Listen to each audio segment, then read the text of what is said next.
안녕하세요. 방송통신대학에서 한자를 가르치고 있는 박찬성입니다. 저의 외할아버지께서는 외가마을 서당의 훈장 선생님이셨습니다. 외할아버지가 조금 더 깨어있는 분이셨다면 좋았을 텐데. 보수적이었던 외할아버지는 딸들은 시집가면 출가회인이라며 어머니에게 공부를 시키지 않으셨죠. 공부하지 못한 것이 평생 한이 되신 어머니는 저를 일찍부터 서실에 보내셨습니다. 그곳에서 저는 갑골문을 통해 한자를 해석하는 선생님을 만났습니다. 매일 새벽같이 서실로 나가 1시간 넘게 먹을 갈고 또 갈았습니다.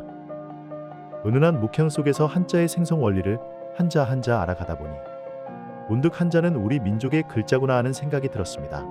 하지만 이 사실을 애써 잊고 바쁘게 살아가던 어느 날 인생에 큰 위기가 찾아왔습니다. 잘 되던 사업이 내리막길을 걸으며 눈앞이 캄캄해졌습니다. 무너져가는 하루하루. 그 절망을 잊고자 다시 한자에 빠져들었고 그렇게 홀린 듯이 여기까지 오게 되었습니다. 문장 시상 이두인 필치호 방능대해. 문장의 시상은 200과 두보를 닮았고 호방한 필치는 바다처럼 넓고 깊다. 선생님께서 제게 해주셨던 말씀입니다. 저는 이 말씀을 가슴 깊이 새기고 한자가 우리 민족이 만든 글자임을 증명할 방법을 오직 아름다운 한자 속에서 찾고자 노력하고 있습니다. 오늘은 여러분도 저와 함께 이 길을 찾아보지 않으시겠습니까?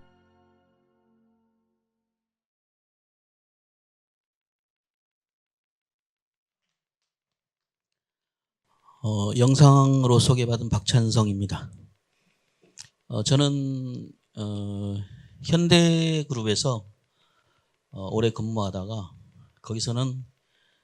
거기서도 한자와 전혀 관계없는 인사쟁이, 회계쟁이 이걸로 근무를 했었습니다. 그러다가 나와서 장사를 시작을 했고 망할 때까지 한자를 건드려 보지도 않았습니다. 그러다가 이제 한자 공부를 다시 시작을 했는데 오늘 이렇게 얘기를 하기로 하고 나서 어떤 얘기를 먼저 할까, 무슨 얘기를 할까 고민을 많이 했습니다. 많이 하다가 PPT로 하면 너무 딱딱해지고 쓰려고 하니 너무 길어지고 그래서 참 고민을 했는데 PPT를 만들기는 했습니다. 한자에서 제일 먼저 생각나는 것은 아마 제가 보기에는 생일 겁니다. 생은 각골문상으로는 이런 흑토에, 이게 흑토입니다. 흑토였다가 여기서 잎사귀가 나는 게 생입니다. 이 생은 주로 식물에 해당합니다. 식물만 생이지 동물은 생이라고 하지 않습니다. 동물은 어디에 있냐면 동물은 이런 배가 있어야 됩니다. 배 안에서 생산이 됩니다. 그리고 문이 있어야 됩니다. 문이라고 하는 것은 한자에서 문은 죽은 사람 몸에다가 문신을 새기듯이 새기는 겁니다. 여기서 죽은 사람은 여기에 피가 나와야 그 영혼이 제대로 다시 돌아온다고 얘기를 합니다. 그래서 문입니다. 그래서 이 문자가 들어가는 한자에는 피가 나니까 어떻습니까? 상처가 나고 아픕니다. 문자가 들어가는 모든 글자에는 아파야 되고 상처가 나야 됩니다. 한번 볼까요?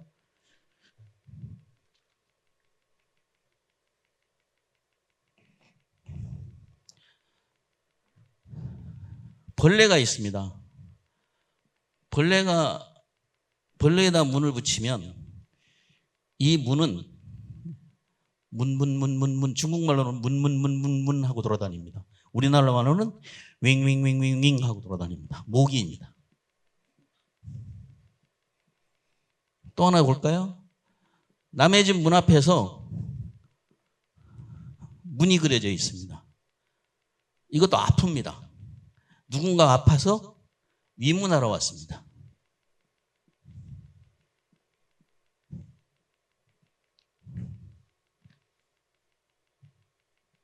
그렇게 해서 이 문이 되는데 이 문이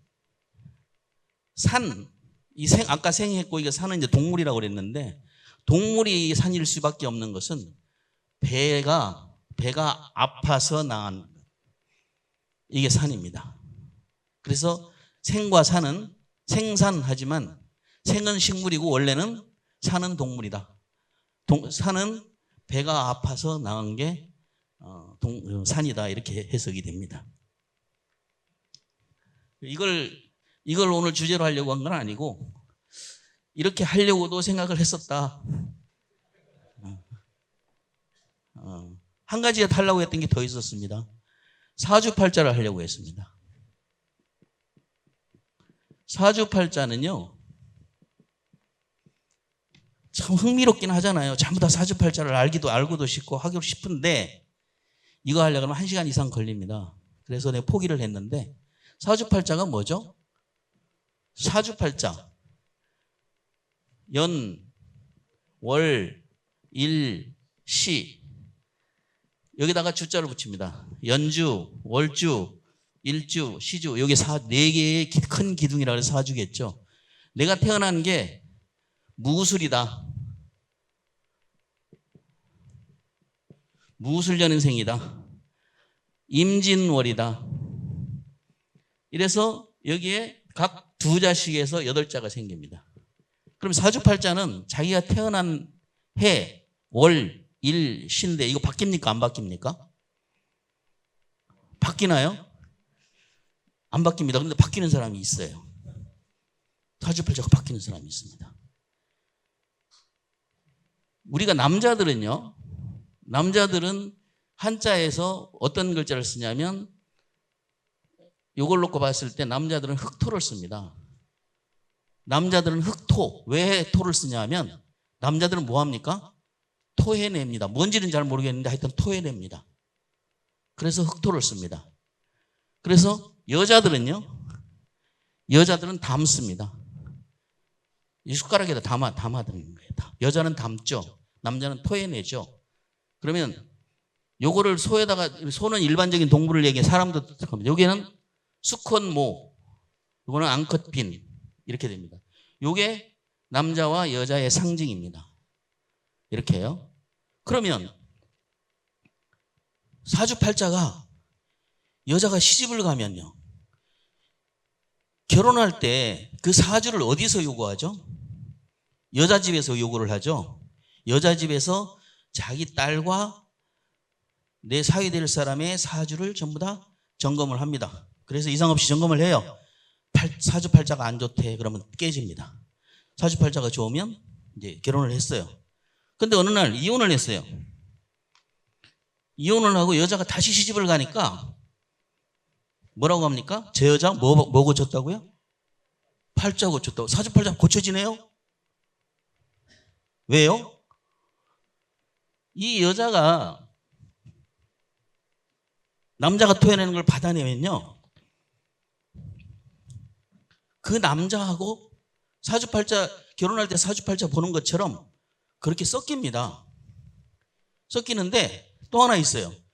섞이는데 시집 갈 때는 남자의 사주를 달라고 해서 엄마 아버지가 철저하게 가서 사주팔자를 보고 사주팔자가 좋다 안 좋다 이렇게 결정을 하잖아요. 두 번째 시집 갈 때는 그런 거 볼까요? 안 볼까요? 안 봐요. 안 보니까 누구인지는 알지만 그 사람 사주가 뭔지 몰라요. 나하고 섞이면 좋을지 안 좋을지 몰라요. 그래서 여자 팔자를 무슨 팔자라고 그러죠? 디웅박 팔자라고 그러잖아요. 모르니까 그 남자는요 토해내니까 상관이 없대요. 믿거나 말거나.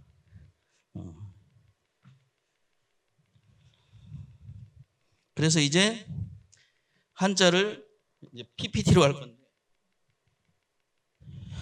PPT 띄워주세요.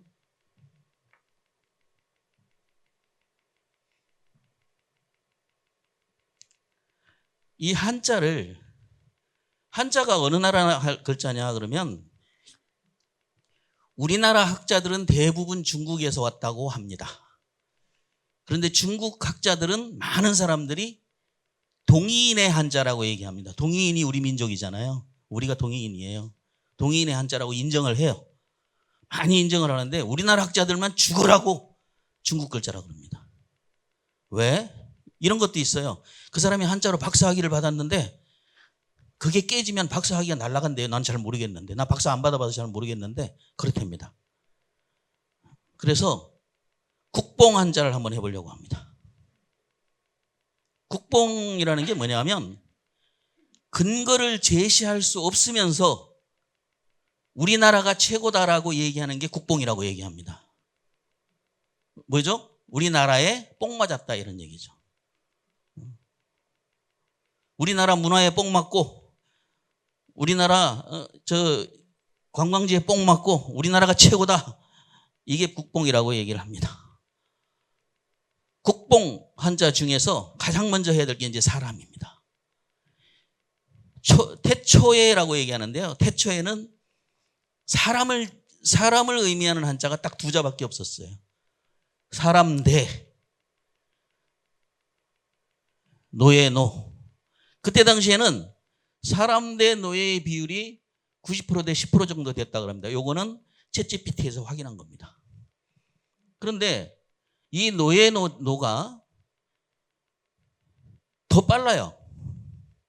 늘어나는 비율이. 그래 나중에는 여기 10명이 90명을 다스리는데 문제가 없었는데 하다 보니까 우리는 한 50명밖에 안 되는데 노예는 1000명이 되네. 그러니까 나 혼자 관리가 안 돼요. 관리가 안 돼서 만들어진 게 이 사람인입니다. 이 사람인을 중국 책이든 어디 책이든 보면 두 다리를 딱 버티고 서서 사람인이다. 두 사람이 서로 의지하면서 산다고 해서 사람인이다. 이렇게 돼 있어요. 그런데 각골문을 보면 틀려요. 대와 노 사이에 사람인이 이렇게 생겼습니다. 각골문이. 이게 두 다리 뻗고 서 있나요? 두 사람이 기대고 서 있나요? 이게 각골문이에요. 이게 금성문이라 그럽니다. 요 다음에 나오는 거. 보니까 이 허리가 점점 굽어지네? 이건 전문이에요. 전서는 진시황 때 이사라는 사람이 전서로 해서 한자 통일을 한 사람이에요. 이게 길게 두 개는 있는데 이게 두 다리인가요? 아니잖아요. 점점 더 엎드려지는 거죠. 이게 사람인입니다. 사람대는 그 부족에 노예가 아닌 큰 사람들을 사람대라고 한 겁니다. 나머지는 전부 다 뭐예요? 노예였어요. 그러다가 나중에 그걸 노예를 관리할 사람이 필요해서 노예 중에서 몇 명을 뽑아서 쓴 게 사람인이에요. 지금은 어떻죠? 지금은 평등, 노예는 없어지고 그러니까 큰 사람도 작은 사람도 없고 사람만 있는 거예요. 그럼 대는 뭐가 됐을까요? 크다는 의미가 됐어요. 큰 사람이니까. 큰 사람 대. 그래서 이 대자는 혼자 있을 때는 지금도 큰 대입니다. 근데 다른 글자하고 합해지면 큰 대가 아니라 사람으로 읽어야 해석이 되는 경우가 많습니다.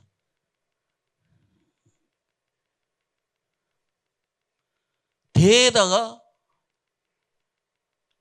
가랑이 밑에 점이 하나 탁 찍히니까 클테라고 얘기합니다. 이건 뭐냐? 이거는 태라고 얘기를 하는데 중국 책을 보니까요. 이렇게 나와 있습니다. 태에 대해서. 근데 제가 중국어과를 하긴 했는데 잘 몰라요. 그래서 챗GPT한테 물어봤어요. 이거 어떻게 해석하냐? 그러니까 이렇게 해석해 주더라고요. 태. 이 태가 아니잖아요. 태의 본래 뜻은 씻다이다. 뭘 씻는지 잘 모르겠어요. 두 손을 물에서 씻고 있는 모습. 그리고 또 하나 있는 게 때로는 태를 태로 쓰기도 한다. 이렇게 돼 있어요. 그러면 이 태보다 이 태가 먼저 나왔다는 얘기거든요. 중국 책에서는 그렇게 써놨어요. 그래서 물어봤어요. 챗GPT한테.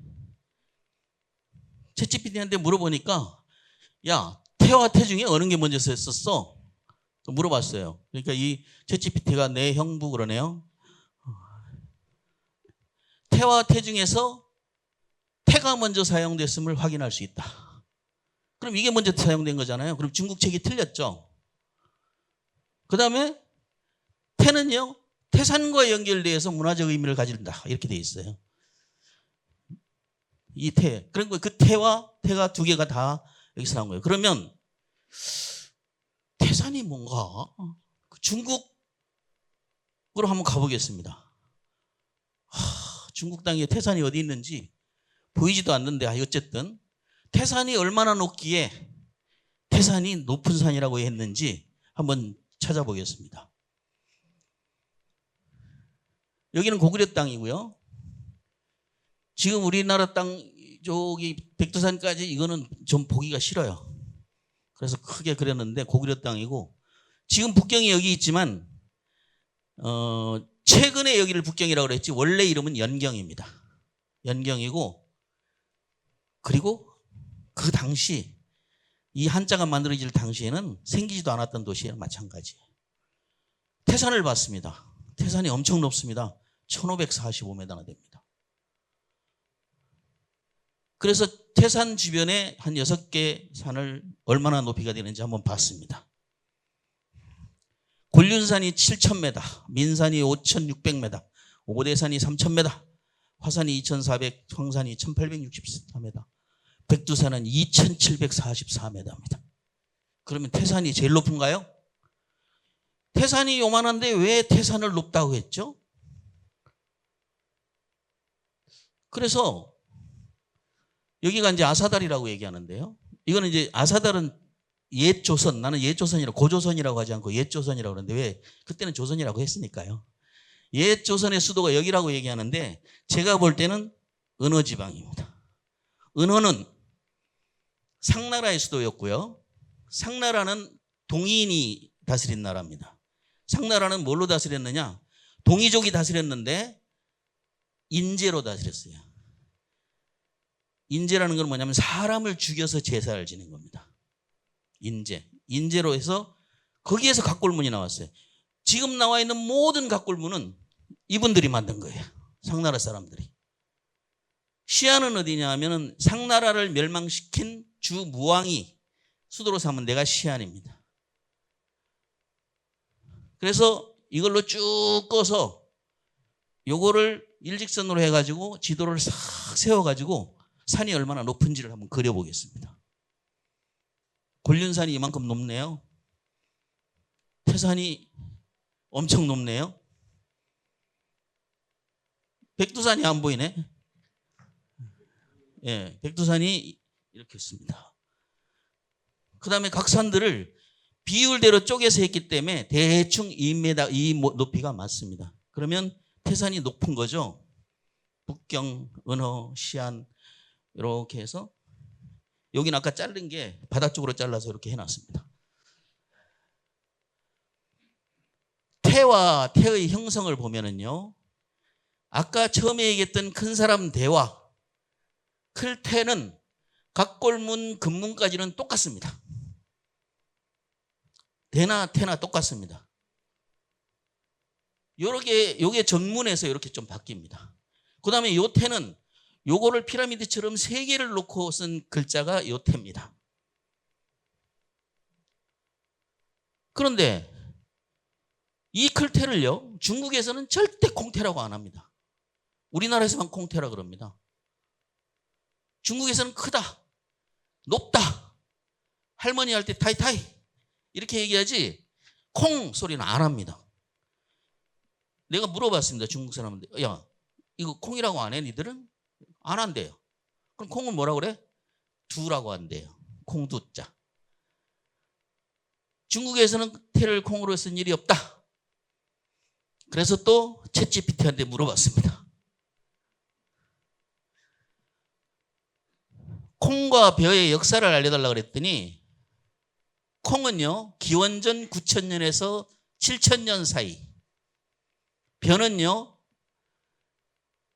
지금으로부터 6,000년, 7,000년 전이니까 기원전 5,000년에서 4,000년 사이, 한 4,000년 차이가 나네요. 콩하고 이 나온 게. 그리고 콩의 시원이 어디냐? 콩의 시원은 요동이라고 얘기합니다. 요동 땅은 사실은 우리 옛 조선 단군께서 나라를 세웠다는 지역이 요동 땅이고, 요동은 동이인의 지역입니다. 거기서 뭐 거거란 뭐 이쪽에서 전부 다 우리 동의인이 살던 데입니다. 이 콩을 왜 클테라고 했느냐? 초기 제사를 콩으로 지냈습니다.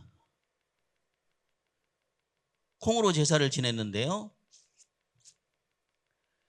지배자 계급인 대 중에서 제사를 지낼 수 있는 딱 한 사람, 장자권을 이어받은 사람이 그 부족에서 가장 큰 태이다. 지금도 집안에서 제사를 지낼 때 아버지가 큰아들이고요, 삼촌이 계시고 작은아버지가 계시면 와서 작은아버지가 제사 지내나요? 아버지가, 맏아들이 제사를 지내는 그 한 사람밖에 없어요, 이 집안에. 그게 태인 겁니다. 그게 왜 클 테냐? 집안에서 제일 큰 사람이에요. 산이 높아서 태가 아니고 집안에서 제일 큰 사람이라는 거죠. 이 태는요, 아까 이 태가 세 개 모였잖아요. 세 개 모였으면 이렇게 돼요. 왜 그러냐 하면, 좀 이따 하세요. 원래 하나였던 제사 주관자가 종족이 번성을 하니까 이제 나눠집니다. 나눠지면 장자권이 물 흐르듯 여러 세계에 나눠져서 분배됩니다. 아래로 이제 내려가는 거죠. 제사 장자권이. 그래서 여기 물이 그려져 있죠. 여기 물이 그려져 있고요. 요거는 뭐냐면, 요거는 어떤 받들어야 될 하나를 양쪽에서 손으로 이렇게 받들어 모시는 모양입니다. 요게. 그래서 진나라라는 진자도, 자, 이런 거를 두 손으로 이렇게 손의 모양을 해서 두 손으로 받들어 모시는 겁니다. 이게 이렇게 된 겁니다. 진나라는요, 별을 숭상하는 나라예요. 그래서 여기다가 별을 쓰죠. 이게 진나라는, 진나라 진자인데 원래는 벼이름 진이었어요. 그 다음에요, 지금 클테가 이렇게 물이 있는 거죠. 이렇게 됩니다. 이런 게 또 있는데요. 요거를 받들어 올렸어요. 뭐를요? 조개를요. 그러니까 이게 뭐가 됩니까? 조개를 받들어 올리니까 귀한 거라는 거죠. 그래서 이 태는, PPT 띄워주세요. 태는요, 이렇게 장자권이 물 흐르듯 여러 세계 나누어진 분배됨을 의미한다.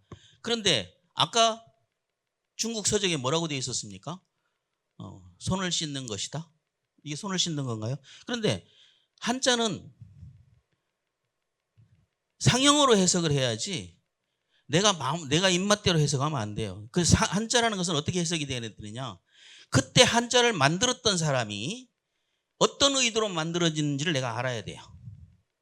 그래서 그거를 내가 이해를 하면 돼요. 지금까지 왔던 모든 문헌 해석들 다 엉터리일 수 있어요. 왜? 이렇게 앉아서 상형을 보고 요게 맞습니까? 요 말이 맞습니까? 상형으로 맞으면 맞는 거예요. 그 말도 안 되는 거죠. 요거는 콩입니다. 또 하나의 콩인데요. 요거는 제기를 얘기합니다. 제사 지낼 때 제사 그릇 있죠? 거기에 요 가운데 콩이 하나 딱 얹어져 있네요. 콩 하나 얹었을까요? 여기는 콩을 2개 얹었네요. 여기 콩 제기 두자입니다. 안 넘어가네요. 한 페이지. 됐습니다. 이게 콩두 제기두라고 얘기합니다. 그런데 왜 태자도 콩태, 클태 그러더니 여기도 콩두, 제기두. 요거는 이해를 해요. 아까 클태는 이해가 안 됐지만, 이 콩은 어떤 식으로 제사를 지냈냐면 보세요. 콩을 이렇게 제사를 지냅니다. 이렇게 놓고 이렇게 요게 풍자가 됩니다. 칠판을 다시 한번 띄워주세요.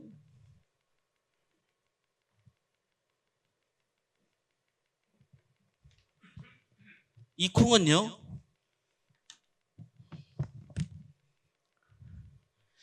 이런 제기가 있습니다. 제기가 있으면 제기 위에 산처럼, 산이 있죠? 콩다발을 놓고 제사를 지내는 겁니다. 이게 풍성할 풍자입니다. 산처럼 쌓아야만 풍성할 풍자라는 거예요. 이거를 신에게 바치면 이게 예라는 것이죠.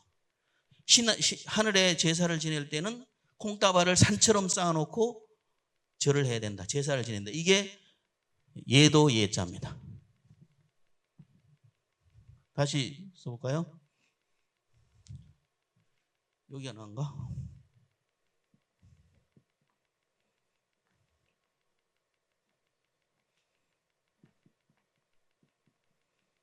그래서 이 풍자에는 반드시 산이 있습니다. 콩다발을 산처럼 쌓았다는 거죠. 지금은 어떻게 바뀌었죠? 지금은 쓰기 좋게 그냥 이렇게 바뀌었습니다. 자, 이 제기를 가지고 다시 한번 얘기해 볼게요.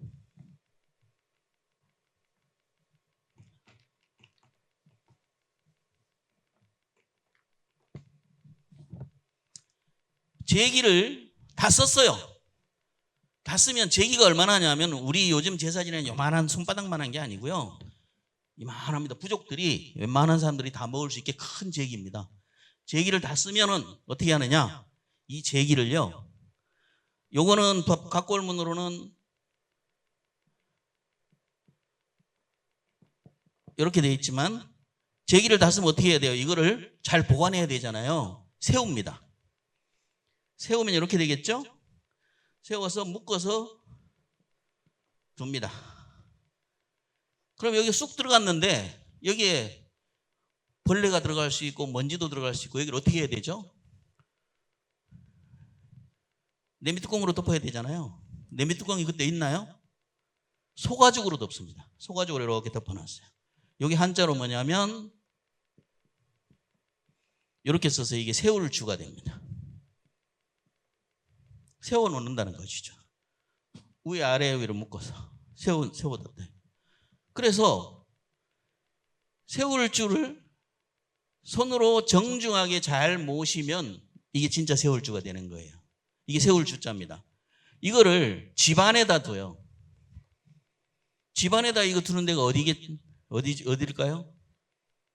주방에. 이게 주방주자예요. 이렇게 하면. 주방주. 그 다음에 이 세워놓고 있다가 제사가 끝났으니까 북치고 놀아요. 이게 뭐죠? 칠복자입니다. 칠복자는 손으로 이런 막대기를 들고 친다는 이런 의미예요. 여기가 각골문이에요. 세워놓은 제기를 쇠가죽 덮어놓은 거를 손으로 치는 거예요. 이게 뭐죠? 북고예요. 북고.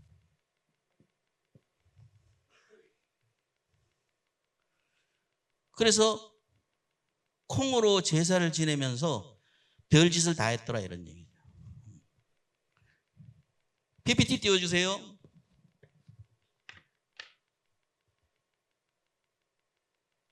이게 풍자라고 말씀드렸죠. 산이 보이나요? 이 전문에는 매산이 이렇게 생겼습니다. 그 다음에 나중에는 이렇게 바뀌었는데 이렇게. 자, 그래서 제기도 풍성할 풍, 제가 설명드린 세울주, 북칠고 요거를 쭉 한번 볼게요.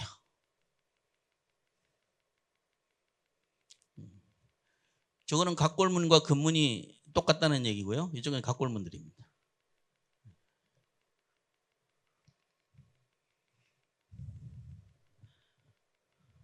부옥주, 예도리에 몸체까지 이렇게 됩니다. 국봉한자라고 그랬는데 국봉한자는 아까 제가 뭐라고 설명드렸죠? 근거가 없이 우리나라 거라고 얘기하는 거. 이거 근거가 없나요? 중국에서 해석한 그게 맞나요? 손 씻을 태가 맞나요? 다시 한번 생각해 볼 수가 있을 것 같습니다. 한자의 해석은요, 제가 생각하는 건 이렇습니다. 이런 여러 복잡한 얘기가 있는데 한마디로 얘기하면 발견되고 있다 이런 얘기입니다.